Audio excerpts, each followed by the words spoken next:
Every fall, the shopping baskets start telling on people. A jar of orange glitter goes in the cart, and right beside it, a pumpkin cake mold and a skull-shaped baking pan. Same basket, same week, same plan. That plan is called October. And I'm suspicious of it because Halloween at my house is a costume, a bag of candy, and me eating the leftovers after the porch light goes off. Glitter feels like a lot for that night. Welcome to the Monet Gask table. Today's question: how do you actually use edible glitter for Halloween baking?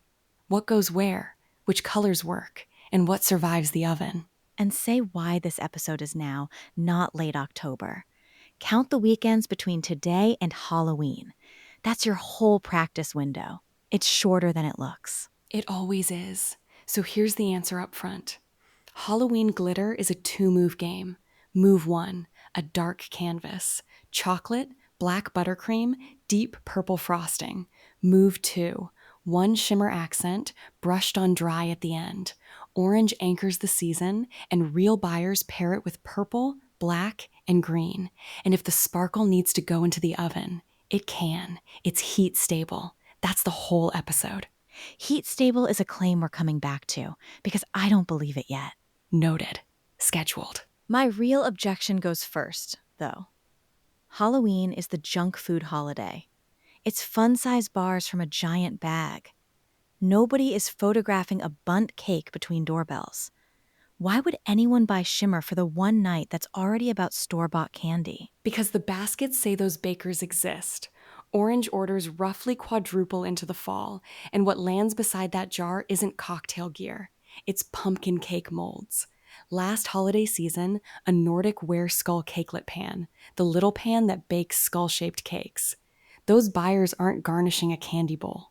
They're baking for the class party, the neighborhood table, the office thing someone signed them up for. The office thing someone signed them up for. I have been that person. Twice. And there's a number that goes with her. In an analysis of about 2,400 category reviews, holiday treats and drinks make up 20.1% of the usage mentions, 1 in 5. For a product, most people file under birthday sparkle. Hold on. 1 in 5 of what, exactly? Because usage mentions is the kind of phrase that makes me grip my purse. Fair. Let's be precise. A mention is each time a reviewer said what they used the product for. Mentions, not people. And the whole category, not one brand. So it doesn't say 1 in 5 buyers is a Halloween baker. It says when people explain why they bought Sparkle, holidays keep coming up. So it's directional. A weather vane, not a thermometer. That's the round you win. It's a weather vane. But it points the same way as the pumpkin molds in the baskets. When 2 separate signals point the same direction, I stop arguing with them. Fine. Halloween bakers are real. Now make me one. Where does the glitter actually go? Start with the canvas rule, the one people learn the expensive way. Shimmer is light, and light needs dark. On chocolate frosting or black buttercream, a dusting of orange or green glitter looks lit from inside. On pale orange frosting, it vanishes. You paid for sparkle nobody can see. I've done exactly that. Orange on orange. It looked like nothing, and I blamed the jar. Everyone blames the jar. It's a contrast problem, not a glitter problem. Dark base, bright dust, write it on the fridge. Okay.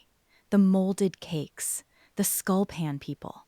A molded cake is already the decoration. Isn't glitter overkill on top of all that detail? Dumped on with a spoon, yes. Brushed on right, the dust is what makes the detail show up. Keep the cake dark.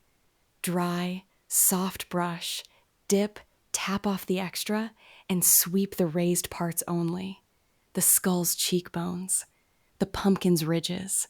High points catch shimmer, valleys stay dark, and the shape looks carved instead of flat. So it's a highlighter. It's makeup contouring for a cake. It's exactly makeup contouring for a cake, and I'm stealing that. The same jar works the kids' drink table too. A pinch of green and a clear lime punch reads as swamp magic. Clear drinks only, though. Sparkle disappears in anything opaque. How much, though? On cakes, you always have a pinch number for drinks. For drinks, the listing guidance is zero point 0.1 grams a glass, a real pinch. Cakes don't get a lab number. Start smaller than you think. Look, then add. You can do a second pass. You can't unglitter a cupcake. All right, Sparkle Lab time. The oven claim. Every October recipe I've saved, glitter sugar cookies, sparkly pumpkin bread, wants the shimmer on before baking. And my instinct says a hot oven eats decorations for breakfast. Sprinkles bleed. Chocolate melts. Why would glitter survive? Because it isn't food the way sprinkles are food. Quick lab version, it's a mica-based mineral pigment, ground fine. No sugar to caramelize, no wax to melt. Odorless, flavorless, barely dissolves in water. And the safety data sheet lists a melting point around 3,000 degrees Celsius for one pigment mineral.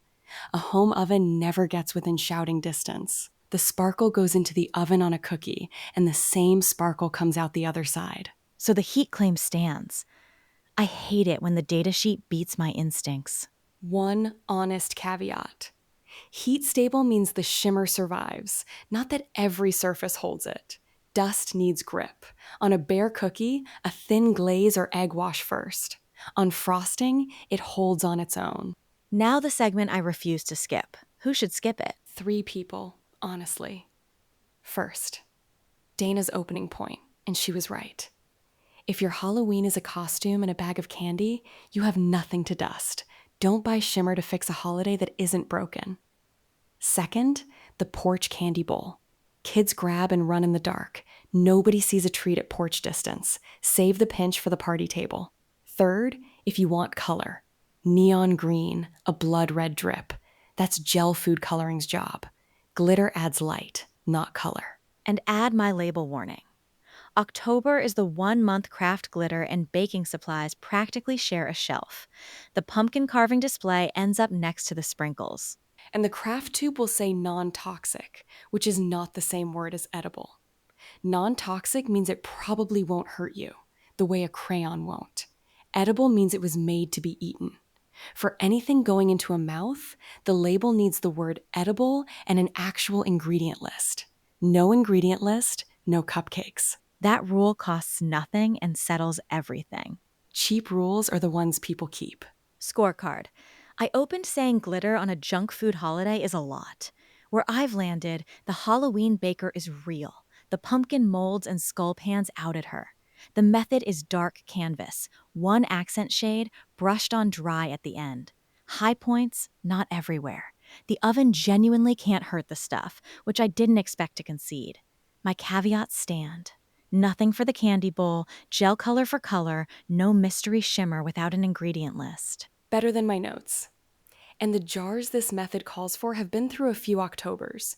Over 400,000 orders across the US, Canada, and the UK, holding 4.6 stars across 6,669 Amazon ratings. If you want the cake-sized version, the Munna G ASQUE 7 gram baking line is $9.99 a jar on Amazon. Orange, black, green, and violet cover the whole holiday. And after Halloween, the calendar gets shiny fast. Next time, what's the difference between edible gold dust and gold leaf? Because they are very much not the same thing. One's a powder, one's a sheet, and the price gap tells a story. Quick note before we go. This show is produced by the team at Monet Gask with AI-crafted hosts, and every number you heard was checked by humans against the documents. See you at the table.